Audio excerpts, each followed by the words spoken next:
대순서의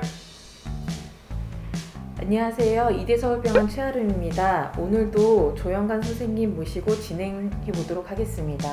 안녕하십니까, 강남 천안원 조영관입니다. 네, 오늘은 대장암 이것만은 꼭 알아야 한다는 주제로 진료 지침 TF 변정식 팀장님을 모시고 같이 얘기를 나눠보도록 하겠습니다. 안녕하세요. 네, 안녕하세요. 서울 아산병 소화기내과 변정식입니다. 네, 교수님. 오늘 일반인들이 많이 궁금해하는 대장암을 주제로 질문을 몇 가지 드리도록 하겠습니다. 요즘에 진료실에서 보면 되게 젊은 분들도 대장암을 진단받고 오시는 분들이 꽤 많습니다. 대장암에 대해서 말씀을 드리면 자기한테 생겼는지 그리고 어떤 사람한테 많이 생기는지 원인이 무엇인지 궁금해하는 경우가 많은데요. 이런 일이 있을 때 교수님 어떻게 설명을 하시는지요?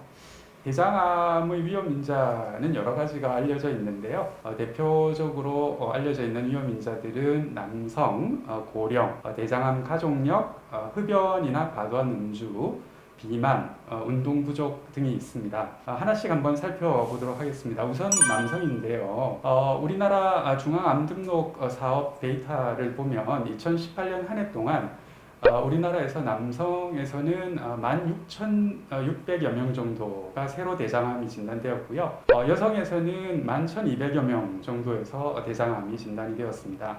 남성에서 여성보다 좀 더 대장암이 흔히 생긴다라는 것을 알 수 있는 자료가 되겠습니다.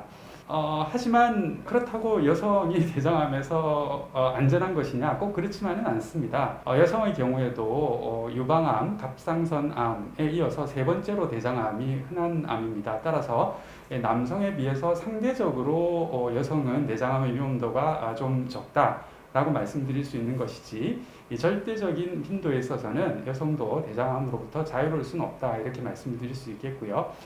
두 번째는 고령입니다. 대장암은 대개는 50대 이후부터 발병이 증가하기 시작해서 한 60, 70대 정도에 가장 고발하는 암으로 되어 있습니다. 그런데 최근에는 방금 말씀해 주신 것처럼 젊은 연령, 예를 들어 40대라든지 심지어는 30대에도 대장암이 발병하는 빈도가 과거에 비해서는 증가하고 있는 추세입니다. 원인은 명확치는 않은데요.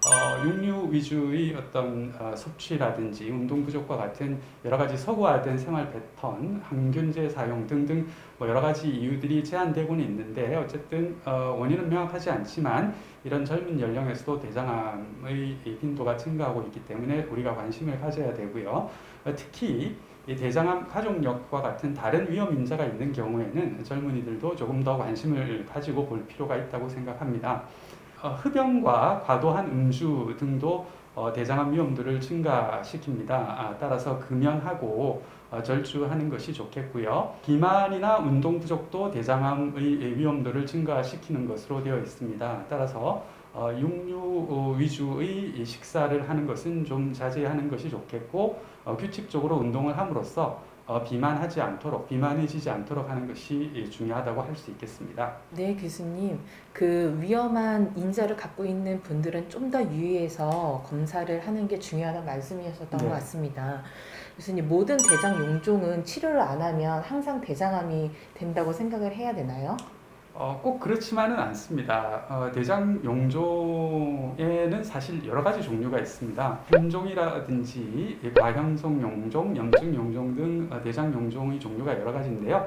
이런 여러 가지 대장 용종 중에서 햄종이 대표적으로 암이 될 수 있는, 암으로 발전할 수 있는 용종입니다. 반면 염증 용종과 같은 일부 용종들은 가만히 두어도 대장암으로 발전하지 않습니다. 또한 샘종이라고 하더라도 모든 샘종이 예를 들어 1, 2년 안에 굉장히 빠른 속도로 대장암으로 발전하는 것은 아닙니다. 일부의 샘종이 대장암으로 짧은 기간 내에 발전하는 것으로 되어 있습니다. 따라서 모든 샘종을 급하게 제거해야 된다라고 일률적으로 말하기는 어려울 것 같고요. 그런데 어느 샘종이 대장암으로 발전할지 조만간에, 반대로 어느 샘종이 대장암으로 조만간에 발전하진 않고 상당 기간 동안 샘종 상태로 머물러 있을지를 아는 것은 매우 어렵습니다. 따라서 샘종이 발견되면 모든 샘종을 제거하는 것이 치료의 원칙이긴 합니다.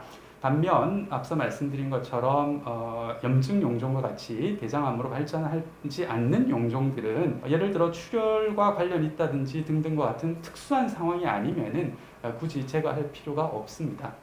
네, 교수님. 내시경으로 절제할 수 있다고 이제 그렇게 알고 오시는 분들이 많은데요. 어떤 분들이 이런 내시경 치료로 조기 대장암을 치료할 수 있는지 그런 환자군이 따로 있나요? 조기 이 대장암 중에서도요.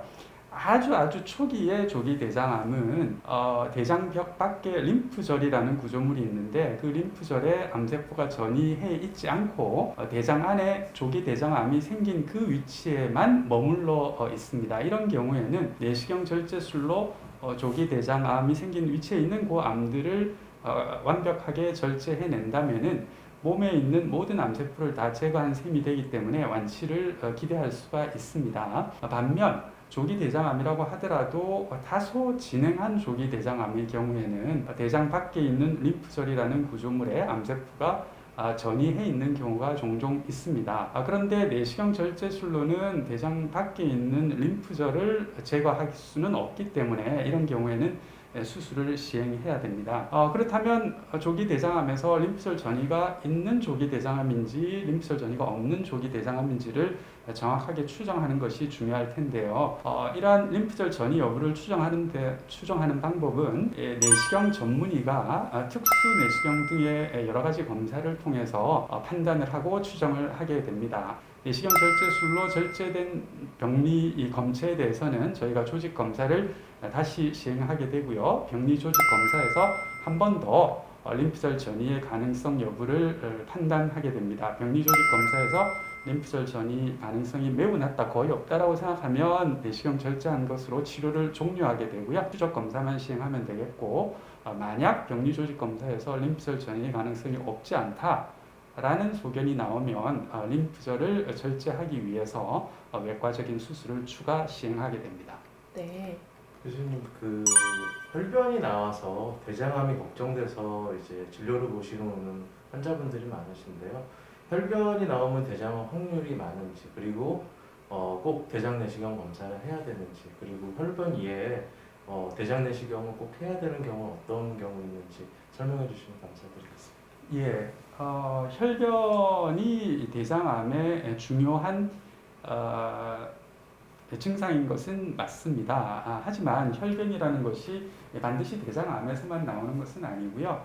치액이라든지 개실증, 허혈성 장염, 혈관 이형성증 등 다양한 대장 질환에서 나올 수가 있습니다.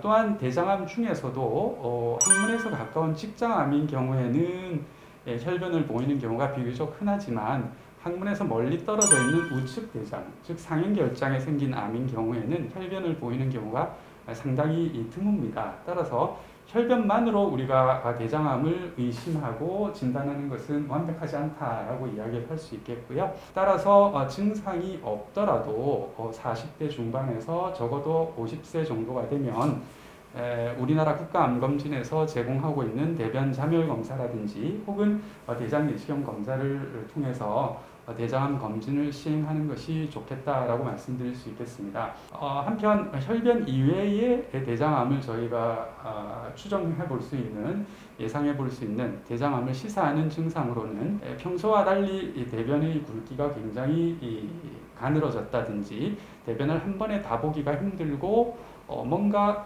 대변을 보고 난 다음에도 남아있는 것 같은 잔변감이 있다든지 이런 증상을 보일 때, 또는 설사와 변비가 반복되는 이런 증상을 보일 때 대장암을 한 번쯤 의심해 볼 수 있겠습니다.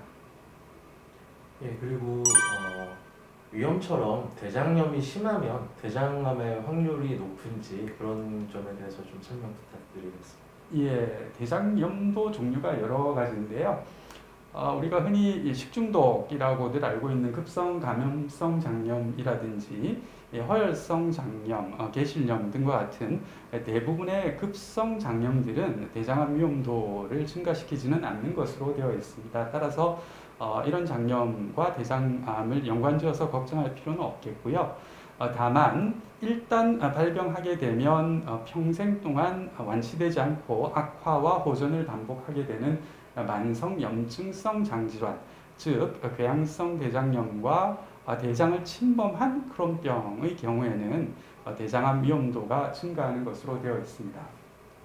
따라서 이러한 과양성 대장염과 대장을 침범한 크론병으로 진단된 경우에는 진단 시점으로부터 8년 이상 경과하게 되면 증상이 없더라도 대장 내시경을 정기적으로 시행해서 대장암 또는 대장암의 정구병변인 이형성증이 발생하고 있지는 않은지 감시 검사를 시행하는 것이 좋습니다.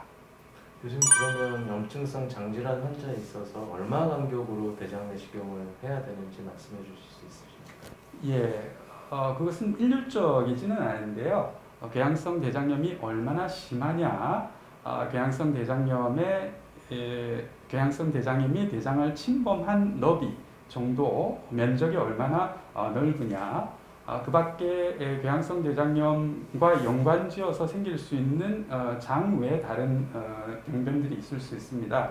대표적인 게 담관에 염증이 생기는 경우도 있을 수 있는데요. 그런 담관 염증이 또한 동반되어 있는 환자냐, 혹은 대장암 가족력이 있는 환자냐 등등의 여러 가지 요소들을 다 함께 고려해서 대장암 또는 대장암의 정구병변인 이형성 발생의 위험도가 높다고 생각되는 염증성 장질환 환자의 경우에는 짧은 간격, 예를 들어서 1년 간격으로 대장 내시경 검사를 할 것을 권고하고 있고요.